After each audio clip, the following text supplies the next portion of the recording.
ഒരു കപ്പ് അരിപ്പൊടി കൊണ്ട് വളരെ എളുപ്പത്തിൽ തയ്യാറാക്കിയെടുക്കാൻ വേണ്ടി പറ്റുന്ന നല്ല ടേസ്റ്റി ആയിട്ടുള്ള ഒരു പലഹാരത്തിൻ്റെ റെസിപ്പിയുമായിട്ടാണ് ഇന്ന് ഞാൻ വന്നിരിക്കുന്നത്. രാവിലെ ബ്രേക്ക്ഫാസ്റ്റ് ആയിട്ടോ ഈവനിങ് സ്നാക്കായിട്ടോ ഒക്കെ കഴിക്കാൻ വേണ്ടി പറ്റിയ കറിയൊന്നും വേണ്ടാത്ത ഈ ഒരു പലഹാരം എങ്ങനെയാണ് ഉണ്ടാക്കുന്നത് നമുക്ക് നോക്കാം. അതിന് മുന്നേ ആയിട്ട് എൻ്റെ ചാനൽ ആദ്യമായിട്ട് കാണുന്നവരാണെങ്കിൽ ഞാനിടുന്ന വീഡിയോസ് ഇഷ്ടമാവുന്നുണ്ടെങ്കിൽ വീഡിയോസ് ലൈക്ക് ചെയ്യാനും ഷെയർ ചെയ്യാനും ചാനൽ സബ്സ്ക്രൈബ് ചെയ്ത് സപ്പോർട്ട് ചെയ്യാനും മറന്നു പോകല്ലേ.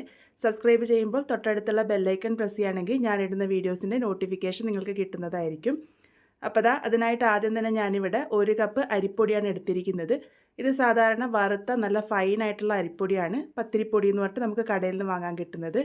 ഇതിലേക്ക് ഞാൻ ആവശ്യത്തിന് ഉപ്പ് ചേർത്ത് കൊടുത്തിട്ടുണ്ട്. 1/4 ടീസ്പൂണിലും കുറച്ച് കൂടുതൽ ഉപ്പ് ചേർത്ത് ഒന്ന് മിക്സ് ചെയ്തതിന് ശേഷം നല്ല ചൂട് വെള്ളത്തിൽ വേണം ഇത് കുഴച്ചെടുക്കാൻ വേണ്ടിയിട്ട്. ഞാനിവിടെ 1 കപ്പ് നല്ല തിളച്ച വെള്ളമാണ് എടുത്തിരിക്കുന്നത്. അത് കുറച്ചായി ചേർത്ത് കൊടുത്ത് നമുക്കിത് കുഴച്ചെടുക്കാം. 1 കപ്പ് അരിപ്പൊടിക്ക് ഏകദേശം 1 കപ്പിൻ്റെ അടുത്ത് മാത്രമേ നമുക്ക് വെള്ളത്തിൻ്റെ ആവശ്യം വരുള്ളൂ. ഞാനിപ്പോൾ ഇവിടെ കുറച്ചായി ചേർത്തിട്ട് ഏകദേശം ഒരു കപ്പിൽ നിന്നും 1 ടേബിൾ സ്പൂൺ 1.5 ടേബിൾ സ്പൂണോളം ബാക്കി വന്നിട്ടുണ്ട്. ഇതുപോലെ നല്ല സോഫ്റ്റ് ആയിട്ടുള്ള കൂട്ട് നീഡ് ചെയ്തെടുത്തതിന് ശേഷം ഇതിലേക്ക് 1 ടീസ്പൂൺ എണ്ണ കൂടെ ഒഴിച്ച് നല്ല പോലെ തന്നെ ഒന്ന് കുഴച്ചെടുക്കാം.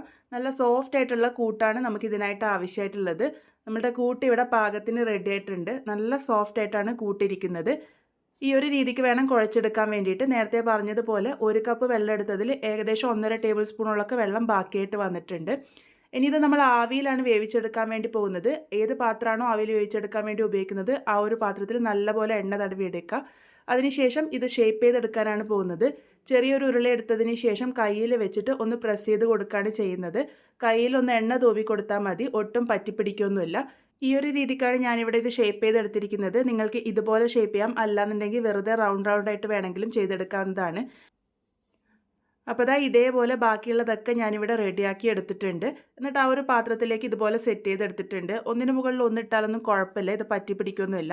ഇതിനി ആവിയിൽ വെച്ച് വേവിച്ചെടുക്കാനാണ് പോകുന്നത്. അതിന് വേണ്ടിയിട്ട് സ്റ്റീമറിൽ നേരത്തെ വെള്ളമൊഴിച്ച് ആവി വരാൻ വേണ്ടി വെച്ചിരുന്നു. നല്ലപോലെ ആവി വന്നതിന് ശേഷം ഈ ഒരു പാത്രം ഇറക്കി വെച്ച് കൊടുക്കുക.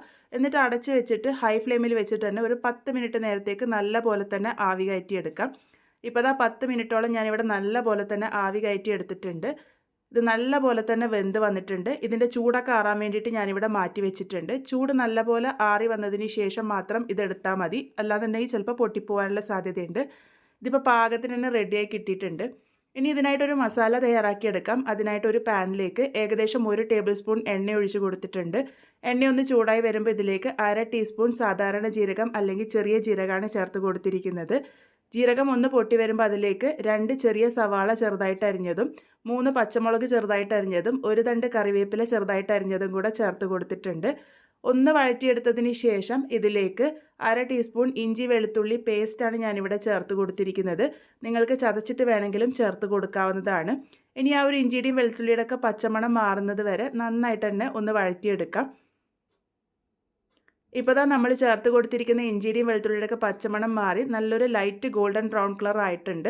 ഈ ഒരു സമയമാകുമ്പോൾ ഇതിലേക്ക് ഒരു തക്കാളി ചെറുതായിട്ട് അരിഞ്ഞതാണ് ചേർത്ത് കൊടുത്തിരിക്കുന്നത്. ഒന്ന് മിക്സ് ചെയ്തെടുത്തതിന് ശേഷം ഇതിലേക്ക് ഏകദേശം 1 ടേബിൾ സ്പൂൺ വെള്ളം ഒഴിച്ചു കൊടുത്തിട്ടുണ്ട്. ആ ഒരു തക്കാളിയൊക്കെ നന്നായിട്ട് വെന്ത് വരാൻ വേണ്ടിയിട്ടാണ് വെള്ളം ഒഴിച്ചു കൊടുത്തിരിക്കുന്നത്. ഇനി ഇതിലേക്ക് കുറച്ച് മസാലകളാണ് ചേർത്ത് കൊടുക്കുന്നത്. ഞാനിവിടെ 1/4 ടീസ്പൂൺ മഞ്ഞൾപ്പൊടി ചേർത്തിട്ടുണ്ട്. 1/2 ടീസ്പൂൺ മുളക് പൊടിയും 1/2 ടീസ്പൂൺ ചിക്കൻ മസാലയാണ് ഞാനിവിടെ ചേർത്ത് കൊടുത്തിരിക്കുന്നത്. ഇതിൻ്റെ കൂടെ തന്നെ 1/4 ടീസ്പൂൺ കുരുമുളക് പൊടിയും ആവശ്യത്തിന് ഉപ്പും കൂടെ ചേർത്ത് കൊടുക്കാം. ഇനി ഇതെല്ലാം കൂടെ നന്നായിട്ടൊന്ന് മിക്സ് ചെയ്ത് വഴറ്റിയെടുക്കാം. തക്കാളിയൊക്കെ നന്നായിട്ട് വെന്ത് ഒന്ന് ഉടഞ്ഞ് വരണം. അതുപോലെ തന്നെ ആ ഒരു ചേർത്ത് കൊടുത്ത മസാലയുടെ ഒക്കെ പച്ചമണം നന്നായിട്ട് മാറി വരണം. ആ ഒരു സമയം വരെയാണ് ഞാനിവിടെ നന്നായിട്ട് വഴറ്റിയെടുത്തിരിക്കുന്നത്. ഇപ്പോൾ തക്കാളിയൊക്കെ നന്നായിട്ട് വെന്ത് ഒന്ന് ഉടഞ്ഞ് വന്നിട്ടുണ്ട്. ഈ ഒരു സമയമാകുമ്പോൾ ഇതിലേക്ക് 1/2 കപ്പ് വെള്ളമാണ് ഞാനിവിടെ ഒഴിച്ചു കൊടുക്കുന്നത്. നിങ്ങൾക്ക് വെള്ളം ഒഴിച്ച് തയ്യാറാക്കിയെടുക്കാം, അല്ലാന്നുണ്ടെങ്കിൽ ഈ ഒരു സമയത്ത് നിങ്ങൾക്ക് തേങ്ങാപ്പാൽ വേണമെങ്കിലും ഒഴിക്കാവുന്നതാണ്. തേങ്ങാപ്പാലാണ് ഒഴിച്ചു കൊടുക്കുന്നതെങ്കിൽ ഒന്നും കൂടെ രുചി കൂടും. അപ്പോൾ വെള്ളം ഒഴിച്ചു കൊടുത്ത് ഞാനിവിടെ നന്നായിട്ട് തന്നെ മിക്സ് ചെയ്തെടുത്തതിന് ശേഷം നമ്മൾ തയ്യാറാക്കി വെച്ചിരിക്കുന്ന അരിപ്പൊടിയുടെ ആ ഒരു കൂട്ട് ഇതിലേക്ക് ഇട്ട് കൊടുക്കാം. മുഴുവൻ തന്നെ ഇട്ട് കൊടുത്തതിന് ശേഷം നല്ലപോലെ ഒന്ന് യോജിപ്പിച്ചെടുക്കാം. ആ ഒരു മസാലയൊക്കെ എല്ലാ ഭാഗത്തേക്കും എത്തുന്ന രീതിക്ക് നല്ലപോലെ തന്നെ ഒന്ന് യോജിപ്പിച്ചെടുത്തിട്ടുണ്ട്.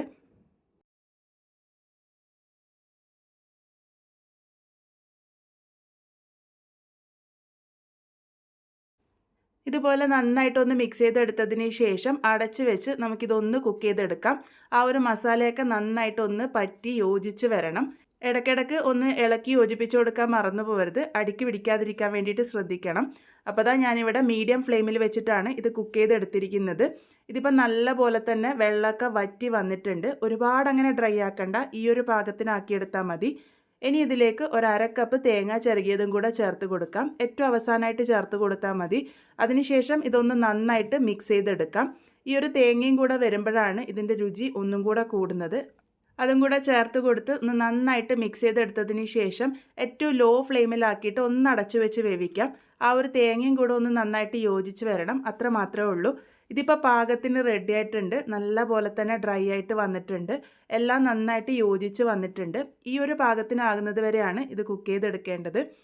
ഇതിപ്പോൾ നന്നായിട്ട് തന്നെ റെഡി ആയിട്ടുണ്ട്. നമ്മളുടെ പലഹാരം ഇവിടെ പാകത്തിന് റെഡിയായി വന്നിട്ടുണ്ട്. നമുക്കിത് സെർവ് ചെയ്യാവുന്നതാണ്. ഇതിന് മുകളിലേക്ക് നിങ്ങൾക്ക് വേണമെങ്കിൽ മല്ലിയില ചെറുതായിട്ട് അരിഞ്ഞതും കൂടെ ചേർത്ത് കൊടുക്കാവുന്നതാണ്. അപ്പോൾ വളരെ ടേസ്റ്റി ആയിട്ടുള്ള അരിപ്പൊടിയും തേങ്ങയൊക്കെ ചേർത്തിട്ടുള്ള നല്ലൊരു പലഹാരമാണിത്. രാവിലെ ബ്രേക്ക്ഫാസ്റ്റ് ആയിട്ടോ ഈവനിങ് സ്നാക്കായിട്ടോ ഒക്കെ കഴിക്കാൻ വേണ്ടി പറ്റിയ നല്ല സോഫ്റ്റ് ആയിട്ടുള്ള ഈ ഒരു പലഹാരം നിങ്ങൾ എന്തായാലും ട്രൈ ചെയ്ത് നോക്കൂ. രാവിലെ ബ്രേക്ക്ഫാസ്റ്റ് ആയിട്ടാണ് കഴിക്കുന്നതെങ്കിൽ ഇതിന് വേറെ കറിയുടെ ഒന്നും ഒരാവശ്യമില്ല. അപ്പോൾ ട്രൈ ചെയ്തതിന് ശേഷം ഫീഡ്ബാക്സ് ഒക്കെ പറയാൻ മറക്കരുത്. വീണ്ടും ഒരു നല്ല റെസിപ്പിയുമായി കാണാം.